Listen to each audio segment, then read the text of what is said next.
The Big Bad Mood by Jamieson and Olga Demidova.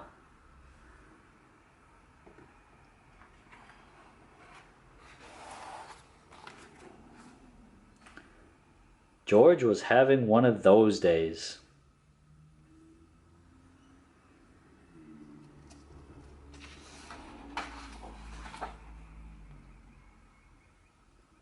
The sort of day when George shouts, "I will not play nicely," when he stomps, "I will not share my toys," and when he screams, "I won't, I can't, I don't want to, no!"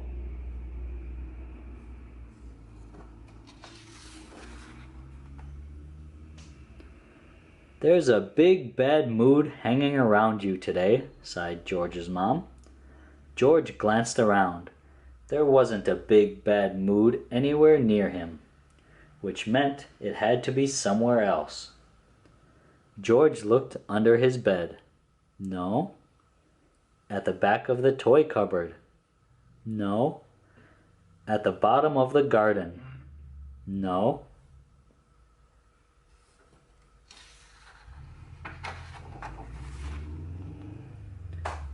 But he couldn't find the big bad mood, and that made George feel rather big, bad, and moody. So he stomped, and he stomped until he couldn't stomp any more. And then suddenly,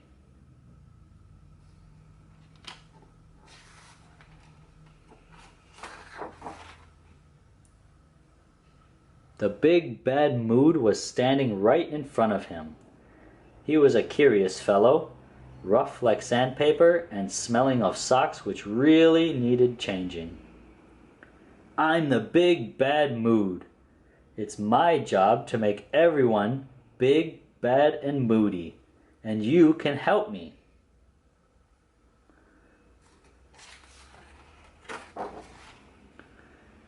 So the big bad mood grabbed George's hand and off they went to create mischief. First, the big bad mood showed him how to make the world-famous big bad mood sandwich.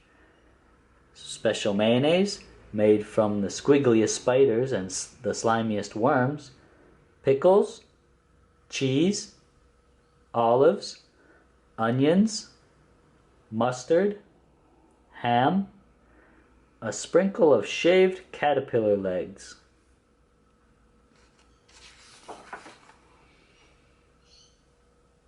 Then they dressed up Mrs. McTavish's 17 slobbery dogs in her very best clothes and hats, which put Mrs. McTavish in a big bad mood.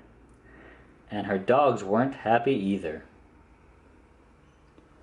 After that, George and the big bad mood swapped all the park benches with trampolines, which made the old ladies jump.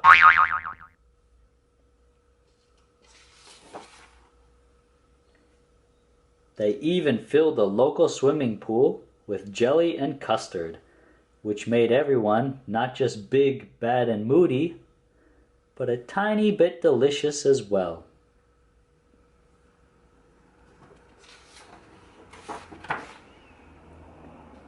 George and the big bad mood stomped and shouted until they could stomp and shout no more.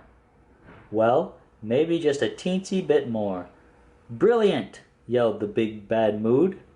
"We should do this forever and ever."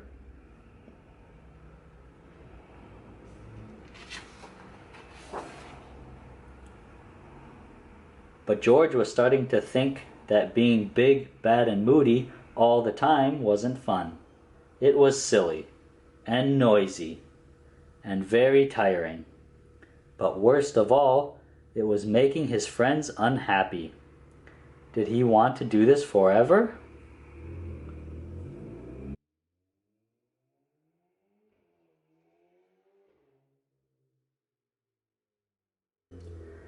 "No thanks," squeaked George.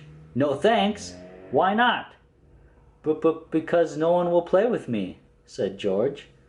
"Where I come from, No one bothers with friends." "But having friends is brilliant," said George. "No, it's not." And with that, the big bad mood stomped off.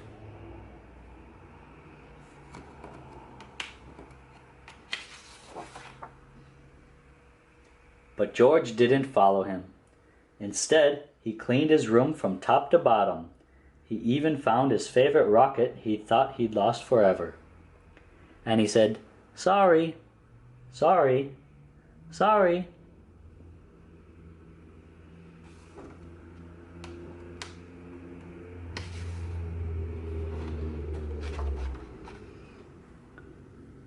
And everyone played happily all afternoon.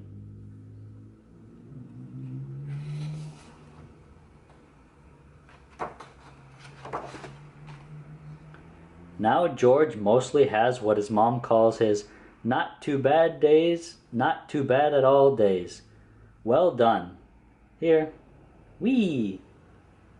But every now and again, when a very special friend visits, George enjoys a big, bad, magnificently moody night. We hope you enjoyed the book. Subscribe and we'll see you next time for one more book.